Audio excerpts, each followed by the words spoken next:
Bapak, Ibu, dan saudara-saudara di dalam Kristus, senang berjumpa kembali pada acara menyapa hari ini. Salam.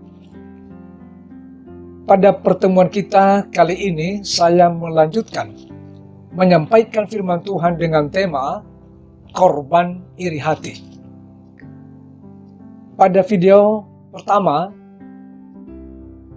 tentang korban iri hati adalah Habel menjadi korban iri hati dari Kain. Hari ini Daud menjadi korban iri hati dari Saul. Seperti kita ketahui, iri hati adalah rasa tidak senang, tidak suka seseorang terhadap kelebihan atau keberhasilan orang lain. Karena itu, ada kemarahan, panas hati, dan itulah yang dialami oleh Kain. Elifas, sahabat Ayub, menyebut iri hati ini seperti pada Ayub 5 ayat 2. Dia mengatakan, sesungguhnya orang bodoh dibunuh oleh sakit hati, dan orang bebal dimatikan oleh iri hati. Itulah yang dialami oleh Habel akibat iri hati daripada Kain. Hari ini Daud pun akan mengalami seperti itu akibat iri hati dari Saul sendiri. Siapakah mereka?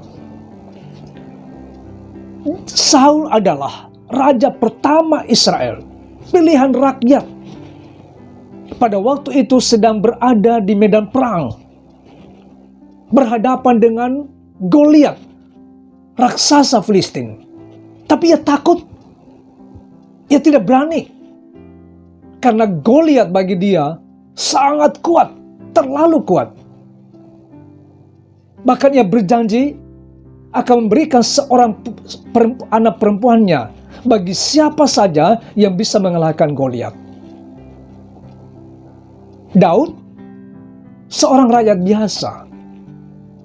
Pekerjaannya sehari-hari adalah gembala ternak di padang.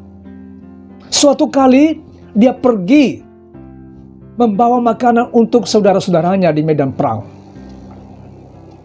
Di sana ia mendengarkan penghinaan yang keluar dari mulut Goliat.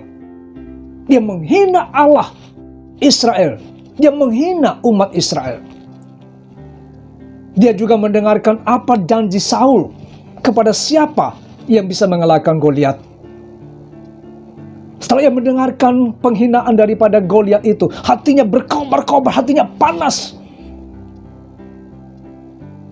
Sebagai anak muda,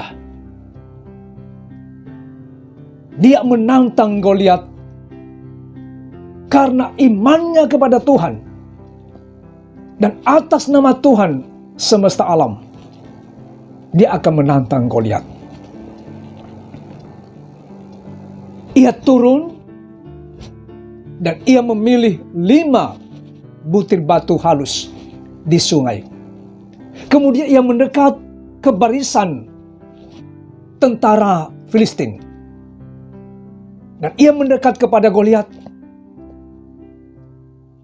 Dan ia lepaskan umban dan batu itu.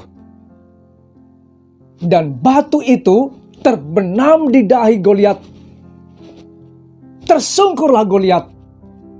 Daud berlari dan berdiri di sisi Goliat, lalu menghunus pedang Goliat, lalu memotong leher Goliat. Daud menang luar biasa. Inilah kemenangan. Ketika orang-orang Filistin melihat bahwa raksasa mereka sudah kalah, berlarilah mereka. Inilah kemenangan yang dari Tuhan. Tuhan menyatakan kuasanya dan kemuliaannya atas kemenangan Daud ini. Tuhan menyelamatkan Israel, umatnya, melalui kemenangan Daud.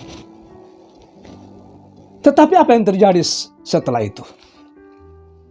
Dikatakan pada 1 Samuel 18 ayat 6-9. Tetapi pada waktu mereka pulang, ketika Daud kembali sesudah mengalahkan orang Filistin itu, keluarlah orang-orang perempuan dari segala kota Israel, menyongsong Raja Saul sambil menyanyi dan menari-nari dengan memukul rebana, dengan bersukaria dan dengan membunyikan gerincing.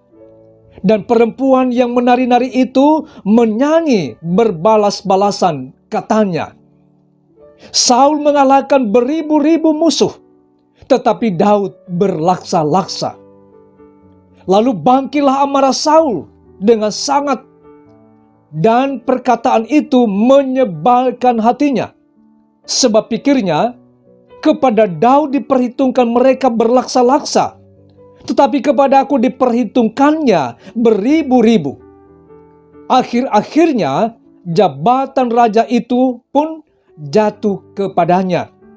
Sejak hari itu, maka Saul selalu mendengki Daud. Inilah yang terjadi setelah kemenangan besar. Mereka pulang dengan disambut dengan sorak-sorai. Termasuk Saul pun disambut dengan sorak-sorai, dengan puji-pujian, dengan rasa kebanggaan, dengan penghormatan. Tapi kalimat di ayat 7 telah menyebalkan hati Saul, yang mengatakan bahwa Saul telah mengalahkan beribu-ribu musuh, tetapi Daud berlaksa-laksa, berpuluh-puluh ribu. Inilah yang menyebalkan hati Saul. Dan malah dikatakan di sana, sejak hari itu mendengkilah Saul kepada Daud. Artinya sangat dia benci, sangat dia iri. Padahal kemenangan mereka adalah kemenangan yang diberikan oleh Tuhan. Kemenangan bangsa Israel, kemenangan Raja Saul. Allah telah menyelamatkan Israel, termasuk Saul. Jabatannya dipertahankan oleh kemenangan itu. Kekuasaannya menjadi kokoh. Tapi dia iri atas keberhasilan itu. Seharusnya dia mengembalikan hormat kepada Tuhan. Bersama dengan perempuan-perempuan yang menyambut mereka, dia pimpin upacara besar sebagai pujian dan penyembahan kepada Allah, ucapan syukur kepada Tuhan. Tetapi dia tidak melakukan itu, malah mendengki kepada Daud. Bapak, Ibu, dan saudara-saudara, Saul menjadi sangat iri dan dengki kepada Daud. Hanya kalimat itu saja. Sebenarnya ini adalah relasinya dengan Tuhan. Dia sudah lupa bahwa Allah yang memberikan kemenangan itu kepada mereka. Allah menyatakan kuasa dan kemuliaannya atas Israel. Mereka adalah umat pilihan Allah. Kemenangan Daud adalah telah menyelamatkan nyawa Saul sendiri.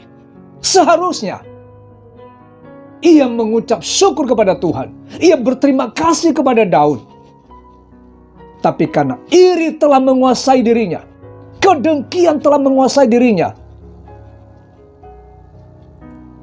dia terus mendengki. Dan kejahatan makin muncul dalam hatinya.